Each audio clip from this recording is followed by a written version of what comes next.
The Sinquefield Cup is always one of the strongest tournaments of the year that it's hosted in. Welcome to the 2022 Sinquefield Cup. In this video, I'm going to go over the event format and a brief intro for each of the players.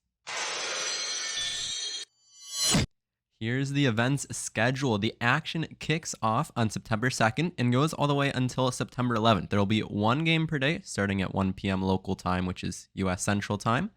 And there's only one rest day in the middle on September 7th. So that's the only day that you'll have to go without getting to watch another round.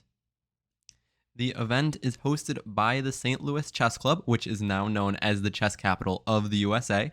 And the event comes after the conclusion of another tournament. A lot of these same players were also gathered for the St. Louis Rapid and Blitz event.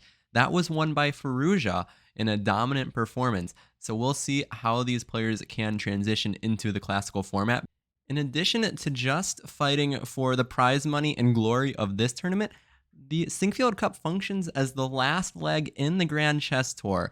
Now, it has been announced that a future edition, so not this one, but later on, the Grand Chess Tour will qualify spots for the candidates. For now, it's still just being played, for bragging rights and for a good deal of money.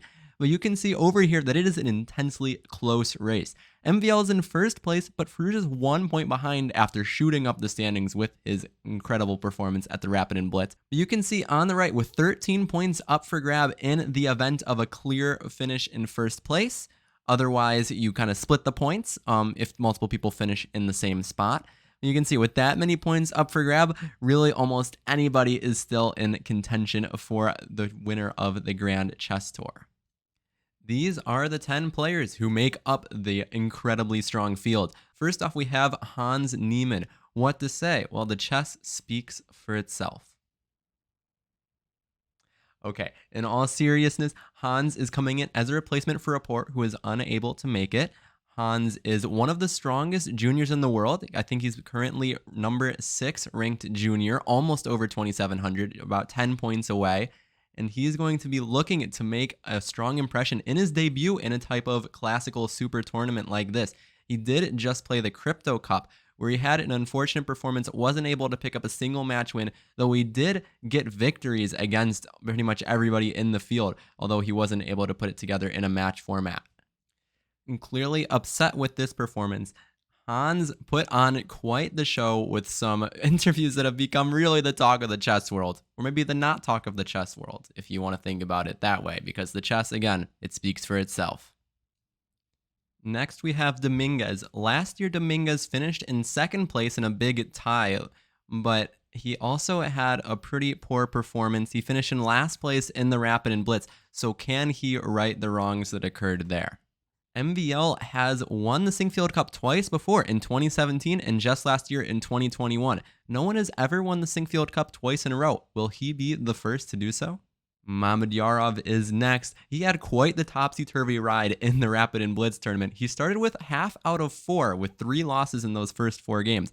But he was eventually able to figure out what was going wrong. He's able to find his form. So will he continue? Now that he's gotten all the losses out of the way, will he shine in the Sinquefield Cup? Fabiano Caruana, no stranger to success in the Sinquefield Cup. He had what many consider to be the best tournament performance of all time.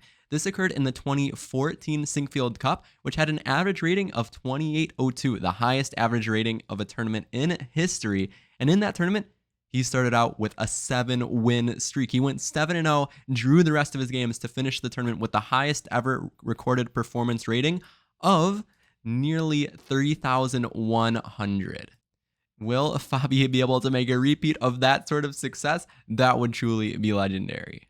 Aronian is another player who's had strong performances in St. Louis. He won the Sinquefield Cup in 2015, tied for first in 2018 with Fabi and Magnus, and earlier this year, he finished in second place in the first edition of the American Cup.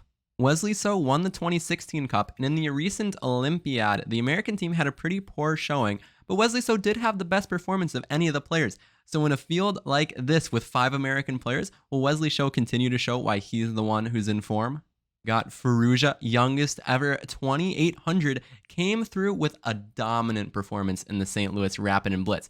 He finished unbelievable 26 points out of 36 possible, which puts him at a 70% score and finished 5 points ahead of Nakamura, who was in second place.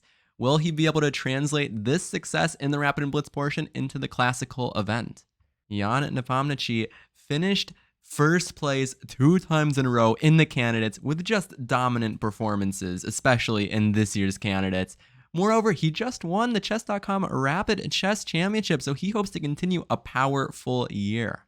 Last but certainly not least, the one and only world champion Carlsen makes a wildcard appearance in the Sinquefield Cup.